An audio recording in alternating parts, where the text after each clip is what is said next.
सोचिए, एक ऐसी सुबह जब पूरी दुनिया जैसे एक पल के लिए ठहर जाती है और आसमान में गूंजती धमाकों की आवाज एक पूरे देश को हिला देती है। हर तरफ डर और अनिश्चितता फैल जाती है और लोगों को समझ नहीं आता कि आखिर हो क्या रहा है। मध्य पूर्व की राजनीति हमेशा से एक जलते हुए ज्वालामुखी की तरह रही है, ऊपर से शांत लेकिन अंदर ही अंदर लगातार उबलती हुई। और कई बार यही उबाल अचानक एक भयंकर विस्फोट में बदल जाता है। कई विश्लेषकों के अनुसार हाल के वर्षों में ईरान में तनाव लगातार बढ़ता गया और कुछ रिपोर्ट्स में यह तक कहा गया कि हालात इतने बिगड़ चुके थे कि एक बड़े गुप्त सैन्य अभियान की चर्चाएं शुरू हो चुकी थीं। ऐसा अभियान जो पूरे ईरान की दिशा बदल सकता था। लेकिन असली कहानी किसी एक दिन से शुरू नहीं होती। इसकी जड़ें कई महीने पीछे जून 2025 तक जाती हैं। जून 2025, जब हालात अचानक तेजी से बिगड़ने लगे, हवाई हमलों और जवाबी कार्रवाइयों ने पूरे ईरान को तनाव में डाल दिया। यह कोई सामान्य संघर्ष नहीं था, यह शक्ति, रणनीति और प्रभाव की लड़ाई थी, जहां हर कदम बेहद सोच समझकर उठाया जा रहा था। कई स्रोतों के मुताबिक इस दौरान दर्जनों बड़े हमले हुए, जिनका असर कई प्रांतों तक देखा गया और राजधानी तेहरान भी इस तनाव से अछूती नहीं रही। दूसरी तरफ जवाबी कार्रवाई भी उतनी ही तेज थी। मिसाइल हमले, चेतावनियां और सैन्य तैयारियां, हर तरफ हालात बिगड़ते जा रहे थे। स्थिति इतनी गंभीर हो गई कि वैश्विक ताकतों को भी इसमें दखल देना पड़ा। कूटनीति और दबाव के जरिए हालात को काबू में लाने की कोशिश की गई। कुछ समय के लिए तनाव कम जरूर हुआ, लेकिन यह शांति ज्यादा देर तक टिक नहीं सकी, क्योंकि असली संकट अब भीतर से शुरू होने वाला था। युद्ध के बाद आर्थिक हालात तेजी से बिगड़ने लगे, महंगाई बढ़ी, संसाधनों की कमी हुई और आम लोगों की जिंदगी धीरे धीरे और मुश्किल होती चली गई। जब अर्थव्यवस्था कमजोर होती है, तो असंतोष भी जन्म लेता है और धीरे धीरे यही असंतोष सड़कों पर उतर आता है। दिसंबर 2025 तक कई शहरों में लोग विरोध प्रदर्शन करने लगे, दुकानें बंद होने लगीं, बाजारों में सन्नाटा छाने लगा और लोग अपनी आवाज उठाने लगे। यह सिर्फ आर्थिक संकट नहीं था, यह एक बड़े बदलाव का संकेत था। और अब सवाल सिर्फ इतना नहीं था कि हालात कब सुधरेंगे, बल्कि यह था कि आगे क्या होने वाला है। क्योंकि इतिहास गवाह है, जब अंदरूनी अस्थिरता और बाहरी दबाव एक साथ टकराते हैं, तो परिणाम कभी साधारण नहीं होते। और इस बार भी कुछ ऐसा ही होने वाला था। जैसे जैसे हालात बिगड़ते गए, आर्थिक संकट ने आम लोगों की जिंदगी को पूरी तरह हिलाकर रख दिया। रिपोर्ट्स के अनुसार मुद्रा की कीमत लगातार गिरती गई और हालात इतने खराब हो गए कि रोजमर्रा की चीजें भी आम लोगों की पहुंच से बाहर होने लगीं। कुछ ही समय में यह आर्थिक संकट एक बड़े जन आंदोलन में बदल गया। देश के कई शहरों में लोग सड़कों पर उतर आए, अपने अधिकारों, अपनी आजादी और बेहतर भविष्य की मांग करते हुए। विश्लेषकों के मुताबिक यह विरोध पिछले कई दशकों में सबसे बड़े प्रदर्शनों में से एक माना गया। सैकड़ों शहरों और कई प्रांतों में लोग अपनी आवाज बुलंद कर रहे थे। लेकिन जैसे जैसे ये प्रदर्शन बढ़े, सरकार की प्रतिक्रिया भी उतनी ही सख्त होती चली गई। जनवरी 2026 की शुरुआत में स्थिति और तनावपूर्ण हो गई। सुरक्षा बलों को हालात काबू में लाने के निर्देश दिए गए, जिसके बाद कई जगहों पर टकराव की खबरें सामने आने लगीं। मानवाधिकार संगठनों की अलग-अलग रिपोर्ट्स में बताया गया कि इन झड़पों में कई लोगों की जान गई और बड़ी संख्या में लोग घायल हुए। हालांकि इन आंकड़ों को लेकर अलग-अलग दावे सामने आए, जिससे वास्तविक स्थिति और भी धुंधली हो गई। इसी दौरान देश के कई हिस्सों में इंटरनेट सेवाएं भी बाधित कर दी गईं, जिससे बाहरी दुनिया के लिए सही जानकारी तक पहुंचना मुश्किल हो गया और अब देश के भीतर क्या हो रहा था, यह जान पाना लगभग असंभव होता जा रहा था। लेकिन दुनिया देख रही थी। अंतर्राष्ट्रीय स्तर पर खुफिया एजेंसियां और विश्लेषक लगातार इन घटनाओं पर नजर बनाए हुए थे। स्थिति अब सिर्फ एक देश की आंतरिक समस्या नहीं रह गई थी, यह एक वैश्विक चिंता का विषय बन चुकी थी। इसी बीच फरवरी 2026 में एक महत्वपूर्ण मोड़ आया। कूटनीतिक स्तर पर बातचीत फिर से शुरू करने की कोशिशें हुईं। जेनेवा में एक नई वार्ता की चर्चा सामने आई, आपलीज में, जहां मध्यस्थता के जरिए समाधान खोजने की कोशिश की जा रही थी और कुछ संकेत ऐसे भी मिले कि समझौते की संभावना बन सकती है। लेकिन भरोसे की कमी और नई रिपोर्ट्स ने इस प्रक्रिया को कमजोर कर दिया। अंतर्राष्ट्रीय एजेंसियों की कुछ रिपोर्ट्स ने यह सवाल खड़ा कर दिया कि क्या वास्तव में सभी शर्तों का पालन हो रहा है, और यही संदेह आगे चलकर बड़े फैसलों की वजह बन सकता था। अब हालात एक ऐसे मोड़ पर पहुंच चुके थे जहां कूटनीति और टकराव दोनों ही रास्ते खुले थे। कुछ देशों का मानना था कि बातचीत ही समाधान है, जबकि कुछ का मानना था कि अब कड़ा कदम उठाना जरूरी हो चुका है। पर्दे के पीछे रणनीतियां बन रही थीं, मीटिंग्स हो रही थीं और हर देश अपने अपने हिसाब से अगले कदम की तैयारी कर रहा था। खुफिया एजेंसियां लगातार गतिविधियों पर नजर रख रही थीं। हर मूवमेंट, हर संकेत एक बड़े निर्णय की ओर इशारा कर रहा था। और अब दुनिया उस बिंदु के बेहद करीब आ चुकी थी जहां एक फैसला इतिहास की दिशा बदल सकता था। बताया जाता है कि शीर्ष नेतृत्व के लिए बनाए गए सुरक्षित ठिकाने बेहद गहरे और मजबूत होते हैं, ऐसे कि वहां तक पहुंचना भी आसान नहीं होता।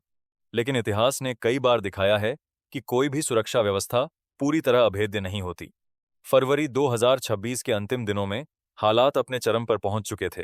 तनाव इतना बढ़ चुका था कि हर कोई किसी बड़े कदम की आशंका जता रहा था और सैन्य तैयारियां अब तेजी से अपने अंतिम चरण में पहुंच रही थीं। रणनीतियां बन चुकी थीं और दुनिया एक अनदेखी उल्टी गिनती की ओर बढ़ रही थी। 28 फरवरी 2026 की सुबह कुछ रिपोर्ट्स और विश्लेषणों के अनुसार तेहरान में असामान्य सैन्य गतिविधियां दर्ज की गईं। हवाई निगरानी, तेज मूवमेंट और अचानक बढ़ी गतिविधियों ने संकेत दिया कि कुछ बड़ा होने वाला है। कुछ स्रोतों ने यह दावा किया कि कई अहम ठिकानों को निशाना बनाया गया, जिनमें बड़े शहरों के संवेदनशील क्षेत्र भी शामिल थे। लेकिन इन घटनाओं को लेकर जानकारी अलग-अलग स्रोतों में अलग-अलग रूप में सामने आई, जिससे पूरी तस्वीर स्पष्ट नहीं हो पाई। सबसे ज्यादा चर्चा उस समय हुई जब यह खबर फैलने लगी कि शीर्ष नेतृत्व से जुड़ा एक महत्वपूर्ण परिसर भी इस घटनाक्रम का हिस्सा हो सकता है। हालांकि इन दावों की स्वतंत्र रूप से पुष्टि नहीं हो सकी। कुछ समय के लिए आधिकारिक स्तर पर भी स्पष्ट जानकारी सामने नहीं आई, जिससे अफवाहें और अटकलें तेजी से फैलने लगीं। फिर कुछ घंटों बाद अंतर्राष्ट्रीय स्तर पर कई बयान सामने आए, जिन्होंने स्थिति को और जटिल बना दिया, और इन बयानों ने पूरे क्षेत्र में अनिश्चितता को और बढ़ा दिया। देश के अंदर भी हालात तेजी से बदलने लगे।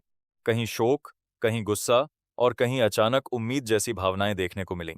लेकिन इन सबके बीच एक बात साफ थी, स्थिति नियंत्रण से बाहर जा सकती थी। इसी दौरान कुछ दुखद घटनाओं की खबरें भी सामने आईं, जिनमें आम लोगों के प्रभावित होने की बात कही गई। हालांकि इन घटनाओं के विवरण और आंकड़ों को लेकर अलग-अलग रिपोर्ट्स थीं, जिससे वास्तविक स्थिति को समझना और भी मुश्किल हो गया।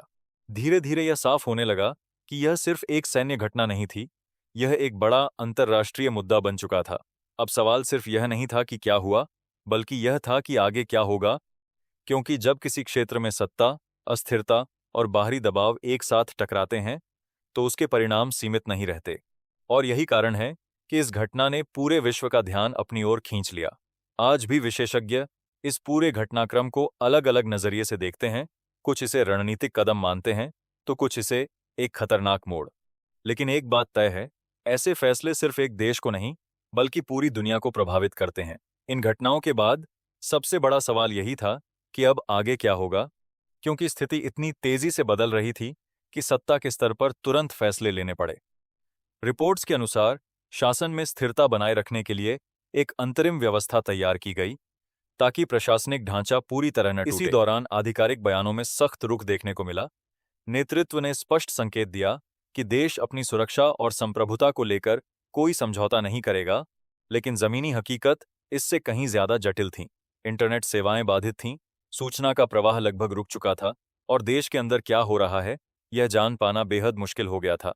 अनिश्चितता अपने चरम पर थी। कुछ ही समय में क्षेत्र में सैन्य गतिविधियों के बढ़ने की खबरें सामने आने लगीं। विश्लेषकों के अनुसार तनाव इतना बढ़ चुका था कि किसी भी समय जवाबी कार्रवाई की आशंका जताई जा रही थी, और फिर जो हुआ उसने पूरी दुनिया का ध्यान अपनी ओर खींच लिया। अलग-अलग स्रोतों के अनुसार क्षेत्र में मिसाइल गतिविधियों और ड्रोन मूवमेंट की खबरें सामने आईं।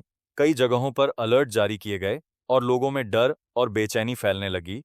हालांकि इन घटनाओं के विवरण और प्रभाव को लेकर अलग-अलग रिपोर्ट्स थीं, जिससे पूरी स्थिति को स्पष्ट रूप से समझना मुश्किल हो गया। लेकिन असर सिर्फ सैन्य स्तर तक सीमित नहीं रहा। वैश्विक अर्थव्यवस्था भी इस तनाव से प्रभावित होने लगी। तेल आपूर्ति से जुड़े महत्वपूर्ण समुद्री मार्गों को लेकर चिंताएं बढ़ गईं, अंतर्राष्ट्रीय बाजार में अस्थिरता देखने को मिली और ऊर्जा कीमतों में तेजी का खतरा बढ़ने लगा। विशेषज्ञों ने चेतावनी दी कि अगर स्थिति लंबे समय तक जारी रही तो इसका असर पूरी वैश्विक अर्थव्यवस्था पर पड़ सकता है। स्टॉक मार्केट में गिरावट, निवेशकों की चिंता और बढ़ती अनिश्चितता, ये सब संकेत दे रहे थे कि मामला अब सिर्फ एक क्षेत्र तक सीमित नहीं रहा, अब यह एक वैश्विक संकट बन चुका था। इसी बीच दुनिया के बड़े देशों की प्रतिक्रियाएं भी सामने आने लगीं। कुछ देशों ने इस पूरे घटनाक्रम पर गंभीर चिंता जताई, तो कुछ ने इसे अंतर्राष्ट्रीय कानून और स्थिरता के लिए खतरा बताया।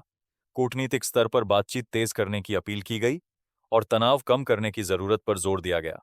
भारत समेत कई देशों ने संतुलित रुख अपनाते हुए संयम और बातचीत का रास्ता चुनने की सलाह दी, क्योंकि ऐसे समय में एक गलत कदम पूरे क्षेत्र को और बड़े संकट में धकेल सकता है। आज स्थिति एक ऐसे मोड़ पर खड़ी है जहां हर फैसला बेहद महत्वपूर्ण है और आने वाले समय में लिया गया हर कदम न सिर्फ एक देश बल्कि पूरी दुनिया की दिशा तय कर सकता है। क्या यह तनाव शांत होगा या एक बड़े टकराव में बदल जाएगा, यह सवाल अभी भी बना हुआ है। लेकिन एक बात तय है, आज की दुनिया में किसी एक क्षेत्र में उठी आग पूरी दुनिया को अपनी चपेट में ले सकती है। इस पूरे घटनाक्रम के बीच एक और बड़ी चिंता सामने आई, विदेशों में रह रहे लाखों लोगों की सुरक्षा। भारत जैसे देशों के लिए यह स्थिति बेहद संवेदनशील थी, क्योंकि उसके रिश्ते इस पूरे क्षेत्र के कई देशों के साथ जुड़े हुए हैं। ऐसे में प्राथमिकता यह थी कि वहां मौजूद नागरिक सुरक्षित रहें और हालात पर लगातार नजर रखी जाए। इसी दौरान दुनिया के अलग अलग हिस्सों में प्रतिक्रियाएं देखने को मिलीं। कहीं विरोध प्रदर्शन हुए, कहीं लोगों ने शांति की अपील की, तो कहीं इस पूरे घटनाक्रम पर गहरी चिंता जताई गई। कुछ जगहों पर हालात तनावपूर्ण भी हो गए, जिससे साफ हो गया कि इस घटना का असर सिर्फ एक देश तक सीमित नहीं रहा। भारत सहित कई देशों ने संयम और कूटनीति का रास्ता अपनाने पर जोर दिया, क्योंकि ऐसी परिस्थितियों में एक छोटी सी चूक भी बड़े संकट को जन्म दे सकती है। आज यह पूरा क्षेत्र एक बेहद नाजुक मोड़ पर खड़ा है। एक तरफ वैश्विक शक्तियां हैं जो अपने अपने रणनीतिक हितों के अनुसार फैसले ले रही हैं, और दूसरी तरफ एक ऐसा क्षेत्र जहां हर कदम का असर लाखों लोगों की जिंदगी पर पड़ सकता है। सबसे बड़ा सवाल अब भी वही है, क्या यह तनाव यहीं थम जाएगा या यह किसी बड़े टकराव का रूप ले लेगा? क्या कूटनीति इस संकट को संभाल पाएगी या दुनिया एक और बड़े संघर्ष की ओर बढ़ रही है? इन सवालों के जवाब अभी भविष्य के गर्भ में हैं, लेकिन इतिहास हमें एक बात जरूर सिखाता है कि युद्ध का असर सिर्फ सीमाओं तक सीमित नहीं रहता, यह पूरी मानवता को प्रभावित करता है। और इसलिए शायद सबसे जरूरी है सही समय पर सही फैसला लेना। अगर आपको यह डॉक्यूमेंट्री जानकारीपूर्ण और सोचने पर मजबूर करने वाली लगी हो, तो इसे लाइक करें, शेयर करें और हमारे चैनल को सब्सक्राइब जरूर करें। आपकी राय हमारे लिए बहुत महत्वपूर्ण है। कमेंट में जरूर बताएं कि अगली वीडियो आप किस विषय पर देखना चाहते हैं। हम फिर मिलेंगे एक और ऐसी ही कहानी के साथ। तब तक के लिए धन्यवाद।